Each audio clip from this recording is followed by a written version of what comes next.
seguir, o Jornal do Imigrante Brasileiro de todo mundo. Vandrei Pereira apresenta o CBTV News.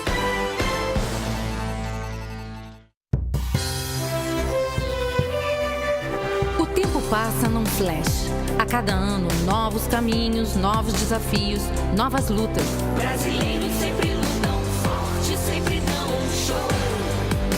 Em 2018, a CBTV faz 1 ano. Somos jovens, mas temos garra e muita esperança na força do brasileiro.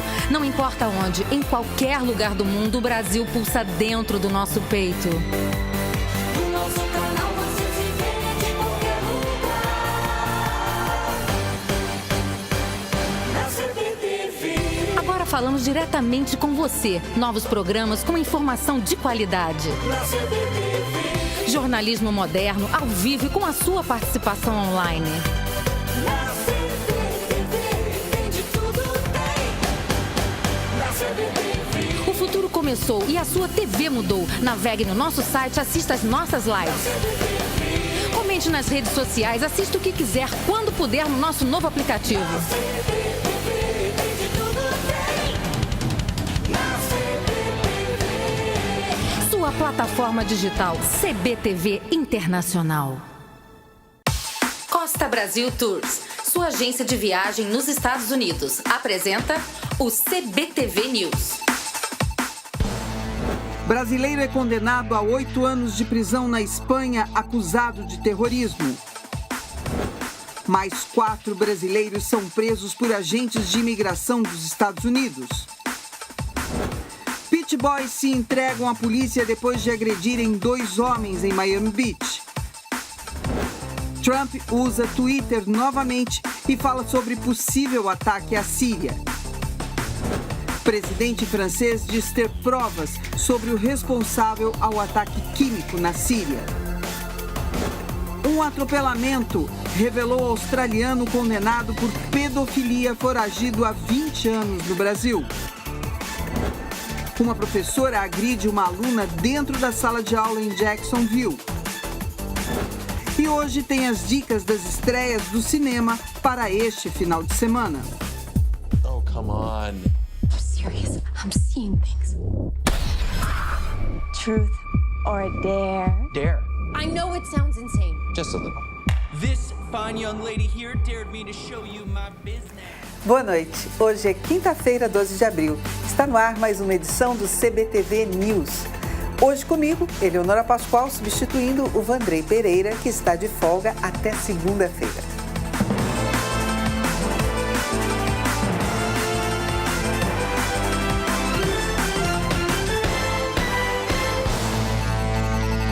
Você pode assistir o CBTV News e toda a programação da CBTV pelo nosso site cbtvi.com ou pelo nosso Facebook, CBTV Internacional. O brasileiro Kaique Luan Ribeiro Guimarães foi condenado a 8 anos de prisão na Espanha por ligação com o grupo extremista Estado Islâmico. Preso em 2014, aos 18 anos, na fronteira da Bulgária com a Turquia, Kaique mostrou sua devoção ao grupo em carta de despedida que deixou para a namorada antes de viajar para a Síria. Segundo a justiça espanhola, Kaique foi preso antes de conseguir se unir ao Estado Islâmico. O jovem goiano afirma que a Guerra Santa Jihad é a causa maior de sua partida. O brasileiro nega envolvimento com o grupo e diz que ia ao país ajudar mulheres e crianças. Mas ele confirma ter deixado a mensagem para a namorada. Kaique e mais 2 homens foram presos em dezembro de 2014, quando tentavam atravessar a fronteira da Bulgária com a Turquia. A polícia achou também um papel em que estava desenhada a bandeira do Estado Islâmico com diversas armas, além de mais cópias do livro de recrutamento da Al-Qaeda. Em Madrid, Luísa Belchior, a mãe do brasileiro, disse que vai recorrer e que acredita na versão do filho, porque ele estava de férias na Turquia. Horas, se ele estava de férias na Turquia, por que ele estava com armas? Por que ele estava com a bandeira do Estado Islâmico? Por que ele deixou a carta para a namorada? Acho que a mãe tem que parar e pensar em todos estes porquês para saber o que está acontecendo com o filho dela. Pelo menos 3 brasileiros foram presos recentemente pela imigração americana. No mês passado, Maria Fernanda Leitão dos Santos estava em sua casa em Pompano Beach quando os agentes do ICE chegaram procurando pelo antigo morador.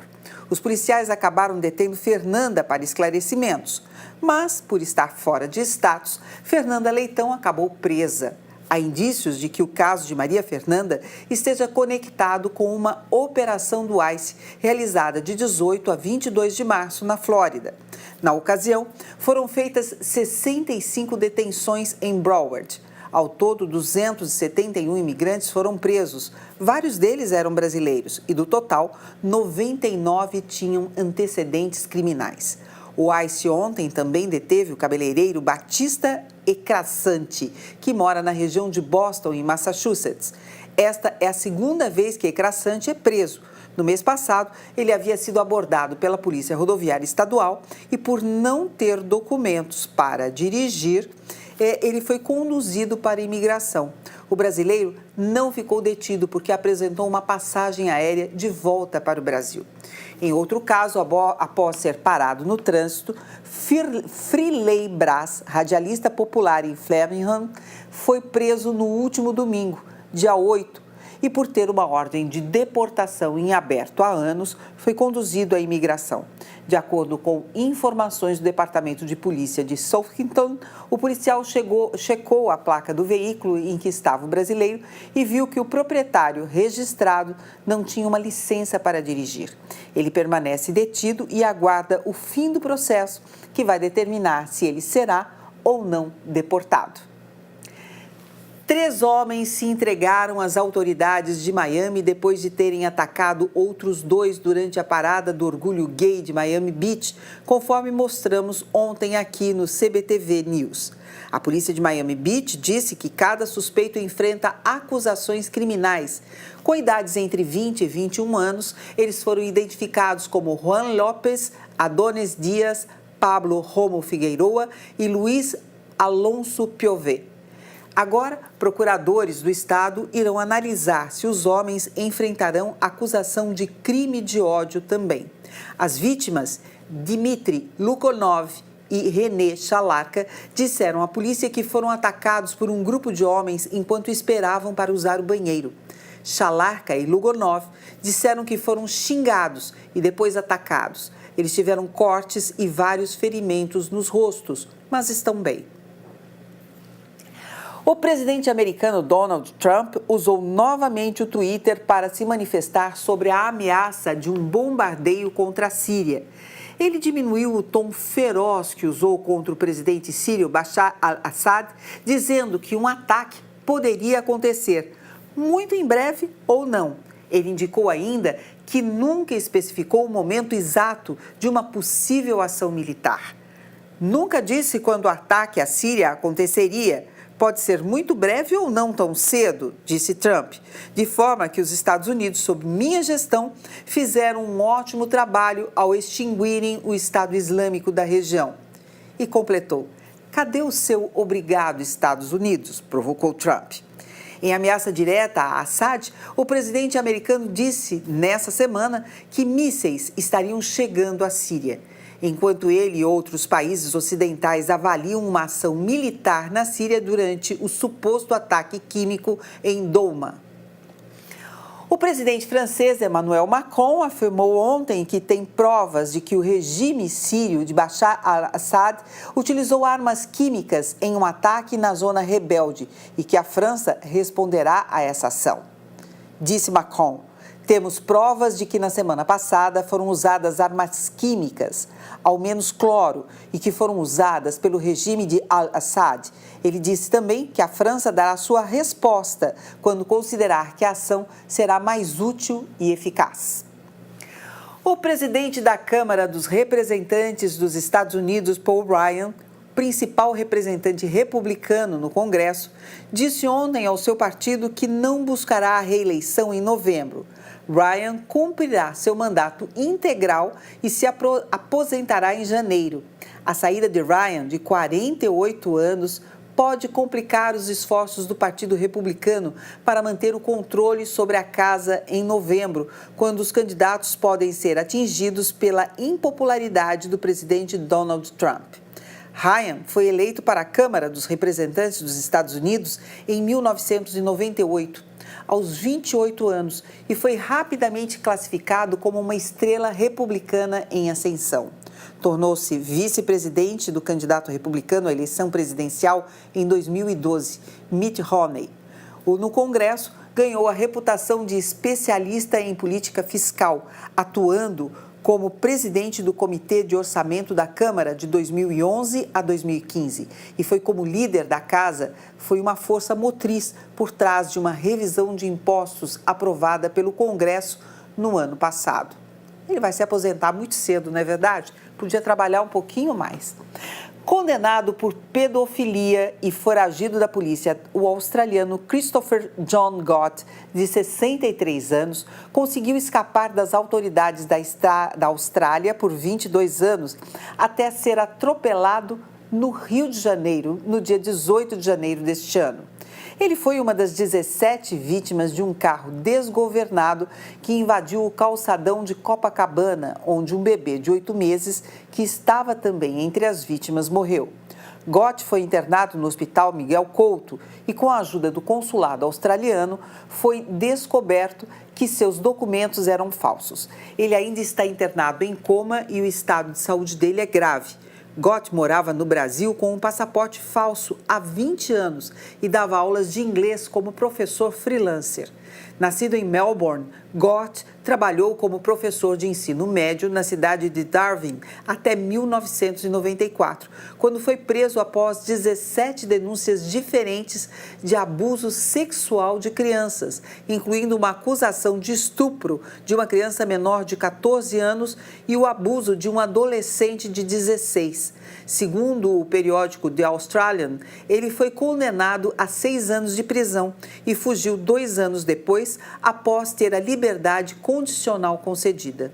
O motorista que causou o acidente, Antônio de Almeida Anaquim, de 41 anos, alegou ter sofrido um ataque epilético enquanto dirigia. A Polícia Civil abriu inquérito para investigar o caso.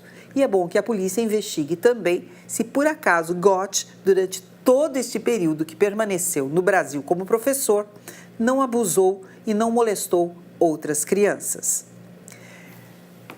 No próximo bloco você vai ver: preso motorista que empurrou moto em Sarasota. Aluna é agredida por professora em Jacksonville e as estrelas do cinema para este fim de semana. Eu volto já já, é rapidinho.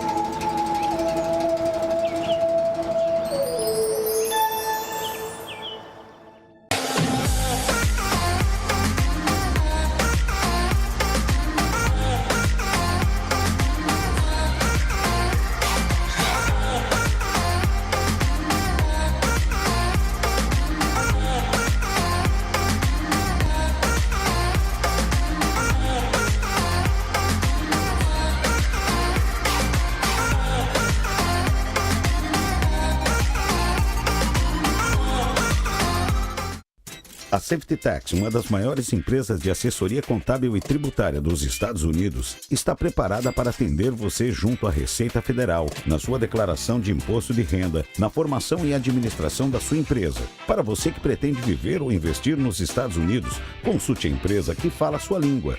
Ligue agora mesmo e agende uma consulta. 407-888-4747. Safety Tax and Bookkeeping. Você e sua empresa estão seguros aqui.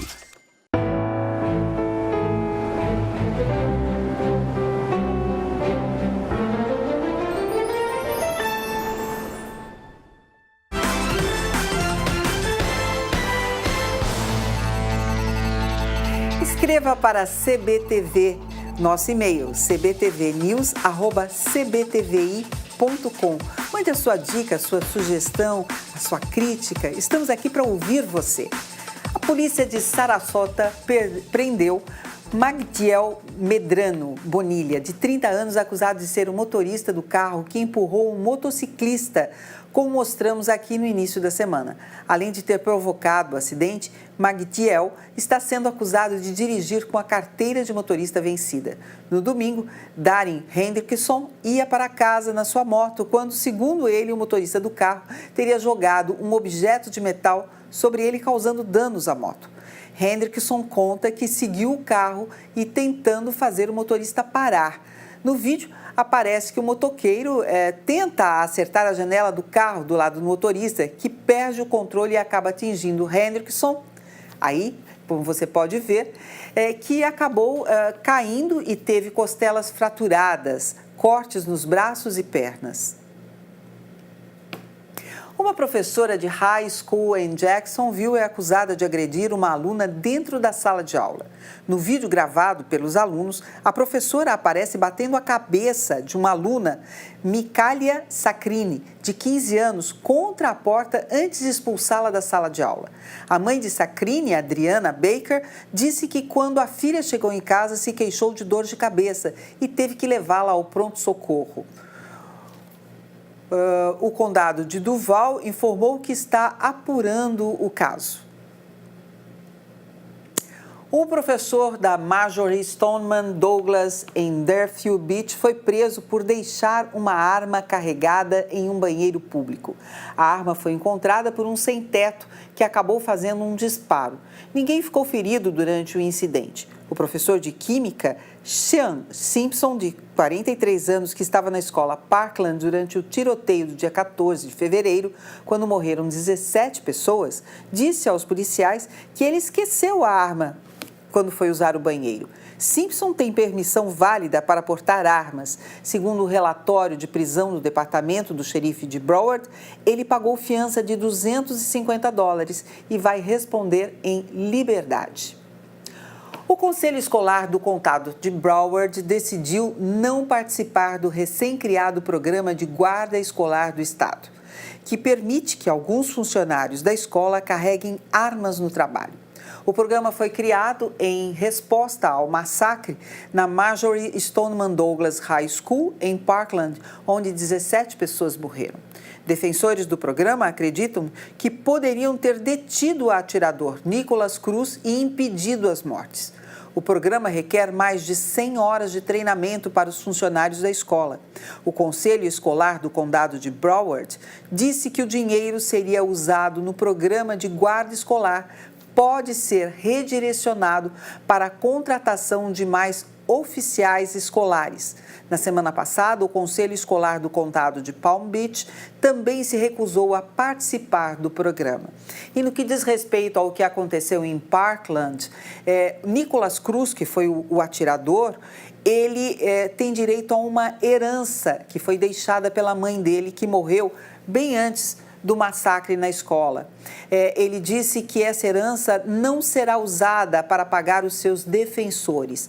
Nicholas Cruz fez saber, através de seus advogados, que a herança que ele tem direito deve ser usada, será doada para as vítimas da escola Stoneman, Douglas Stoneman High School de Parkland.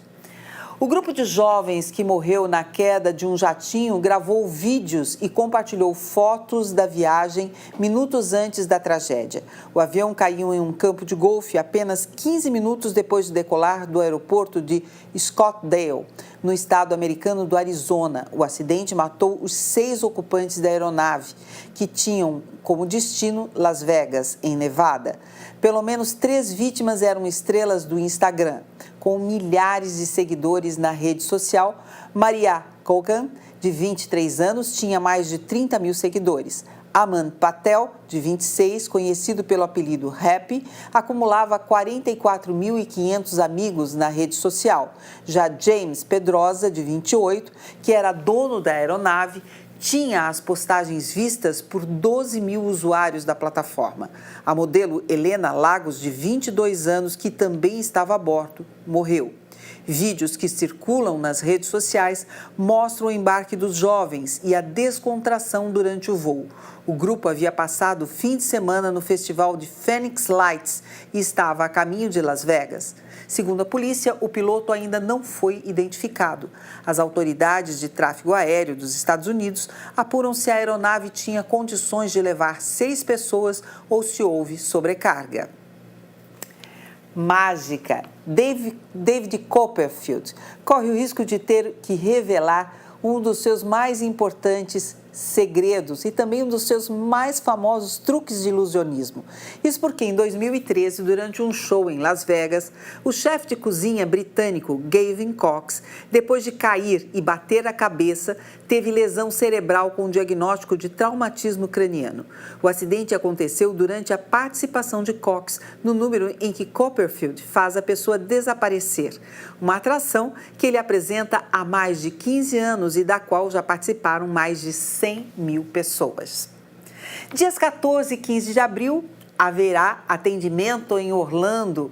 Vão estar disponíveis o consulado itinerante, vai ter disponíveis os serviços de recadastramento eleitoral e entrega de títulos. Para saber qual é a documentação necessária, acesse o site do consulado, miami-itamaraty.gov.br, repetindo, miami.itamaraty.gov.br. Os outros serviços que normalmente são prestados pelo consulado nos expedientes que são realizados em Orlando já estão com o agendamento esgotado. As eleições no Brasil vão acontecer para o primeiro turno no dia 7 de outubro e o segundo turno dia 28 de outubro. Devem disputar a vaga de presidente cerca de 11 candidatos, entre eles Geraldo Alckmin, Fernando Collor de Mello e Lula, que apesar de estar preso, tem a sua candidatura defendida pelo PT. Carlos Magnanelli, presidente da Associação Brasileira dos Consultores Políticos, fala da participação dos brasileiros que moram fora do Brasil na eleição presidencial. A maior influência que existe dos eleitores que moram no exterior para as eleições do Brasil é a opinião que eles emitem sobre os candidatos e mandam para os parentes aqui no Brasil, da mesma forma que eles recebem também a opinião. Mas o peso maior é essa opinião, porque o peso eleitoral, o peso do número de votos é muito pequeno. Nós temos 1% de pessoas que moram no exterior e têm direito a votar. Dos 145 milhões de eleitores brasileiros, apenas 1,5 milhão moram no exterior com direito a voto.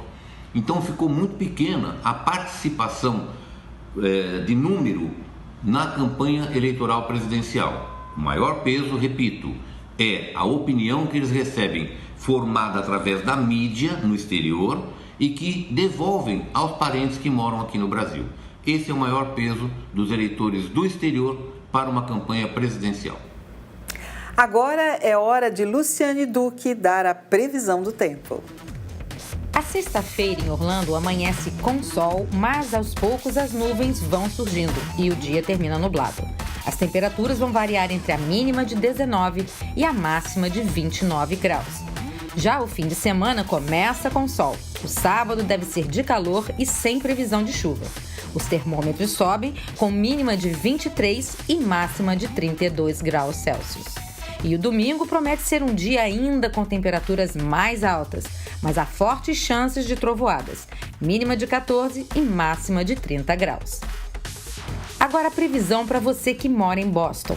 A sexta-feira promete ser de céu parcialmente nublado, mas sem possibilidade de chuva. As temperaturas estarão um pouco mais altas, com mínima de 10 graus e máxima de 20. Já no sábado, o tempo começa a mudar. O céu continua bastante encoberto, mas o friozinho vai estar de volta. Mínima de 4 graus e máxima de 15 graus. E no domingo, as temperaturas vão cair mais. Há grande possibilidade de chuva e olha o termômetro.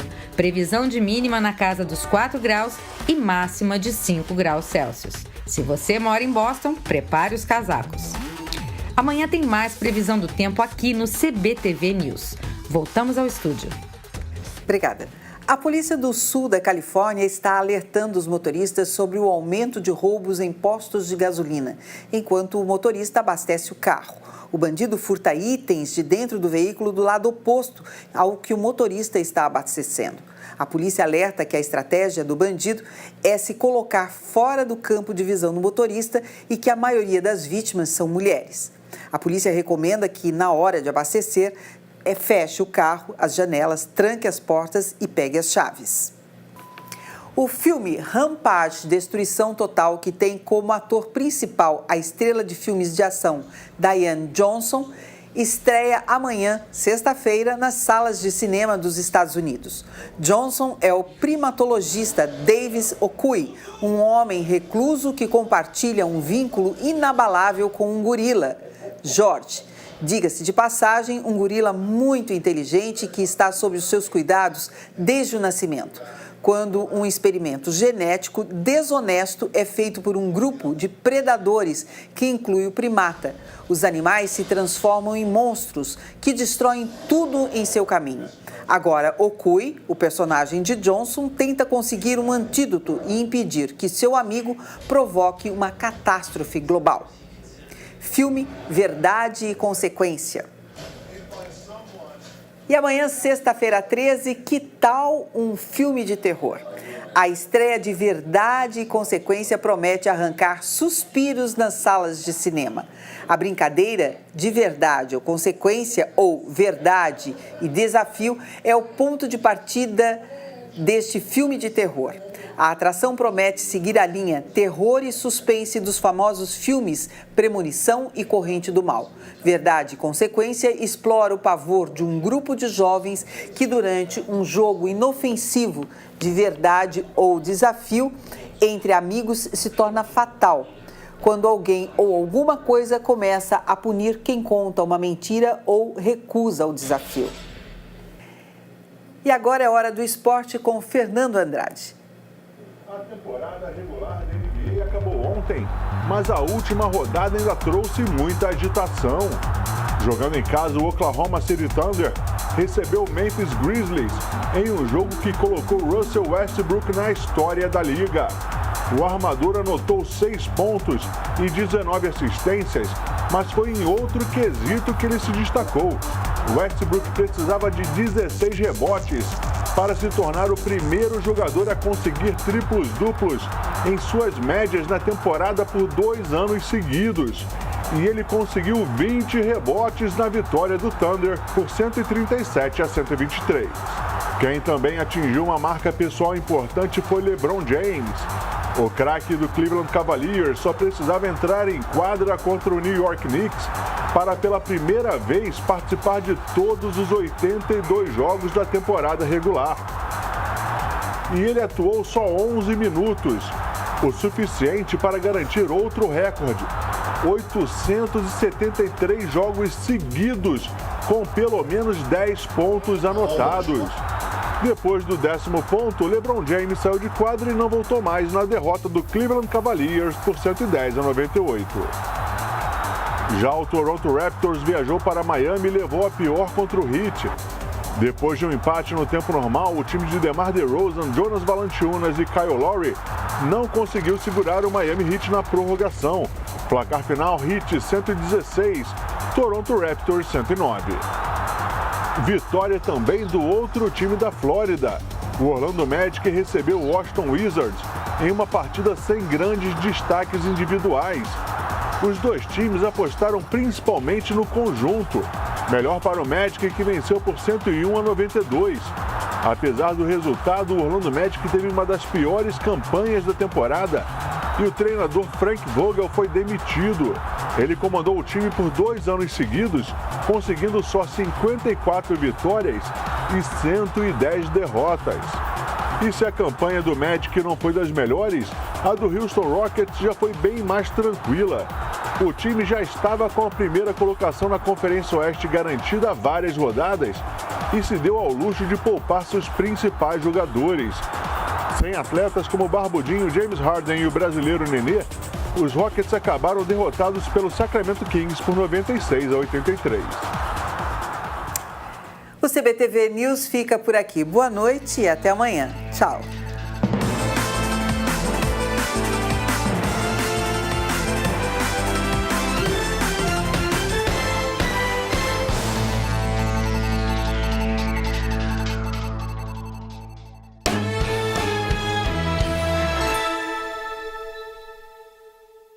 CBTV News, um oferecimento Face Brasil.